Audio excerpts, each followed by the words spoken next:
Welcome to Extended Deck Techs, where we go a little bit deeper into 1-minute deck techs. A long time ago, the Rules Committee decided that a commander deck should be helmed by a legendary creature, and luckily for us, they've since been deposed.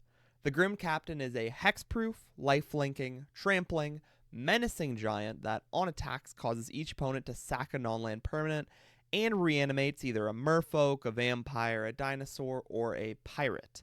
Now, its mana is a problem. First, it's mono black. The Grim Captain was meant to tie all of Ixalan's types together, but merfolk are Simic, dinosaurs are Naya, and only vampires and pirates even come close to fitting into a mono black shell. Oh, and it's also not legal. But that's never stopped us.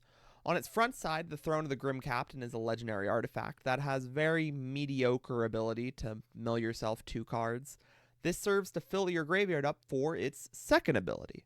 By paying 4 mana and exiling from your field or graveyard one of each of its favorite creature types, those will be the 4 creatures our captain can reanimate once you flip it. So it's important we get some decent ones in there.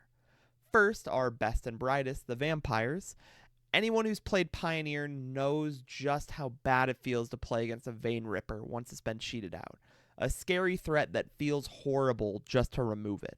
Butcher of Malakir is likewise, making removal feel awful against your whole board. It also gives us a really easy way to shut out boards once we're already winning. On the other hand, Narcana Revenant is a mana doubler that makes us feel like we're winning. It's also a mana sink when things get real tough. Direfleet Ravager is our most impressive pirate. Remember, the creature enters tapped and attacking, so we'll already be hitting for 11, not to mention its reduced life total. It truly can be a win con all by itself. Tomb Robber is a discard outlet in a deck that desperately needs to pitch things to the graveyard. And Skeleton Crew has a lot of small synergies with the rest of the deck. Likewise, Rotting Regisaur, while random, does provide us some discard, while also being a clock that has to be answered early, meaning it'll be in the graveyard pretty quickly. Rampaging Spiketail has cycling to get the job done just quick and dirty, and Tetsamot goes to show just how deep we had to dig. Yeah, 6/6 with Death Touch is genuinely our best dinosaur, but if you've ever played with a Tetsamot in really any format, you know how good it feels just to be like, hey, that creature is gonna die. It just depends on when I choose to kill it. Our merfolk are few and far between. There are only 3 mono black merfolk in all of Magic, with 0 colorless merfolk. Mire Triton is mill. Hollow Sage is a magic card for sure. I did check. And Marrow Bone Gnar is technically something. Now, luckily, we get access to plenty of good shapeshifter cards to make up for WotC's failing as card designers to plan around a card that isn't legal.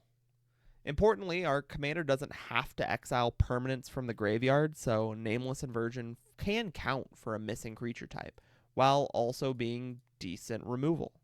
We also have a pretty simple ramp package with mana doublers at the high end to go into a Peer into the Abyss to pick up half our deck, or a Torment of Hailfire to pick up half our opponents. This is important because the deck is a pretty high on average CMC, so getting big ramp as opposed to small little guys is much better here.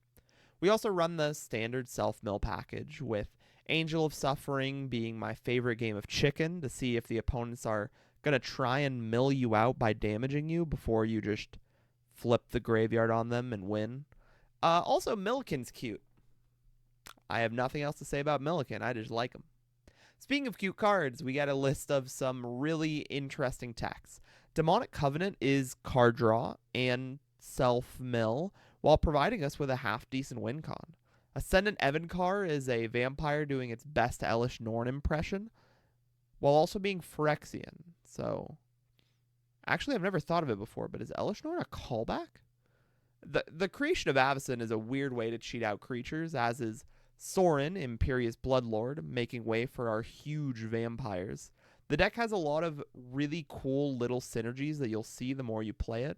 It's a really different way to play sacrifice than really any other mono black deck, because while most mono black decks that sacrifice are focused on its small little creatures that can keep coming back over and over again, our deck is really, really incentivized to get out big creatures, and having to play around that while also having, mono black, where its whole purpose is sacrificing, makes for a really weird and off the wall deck.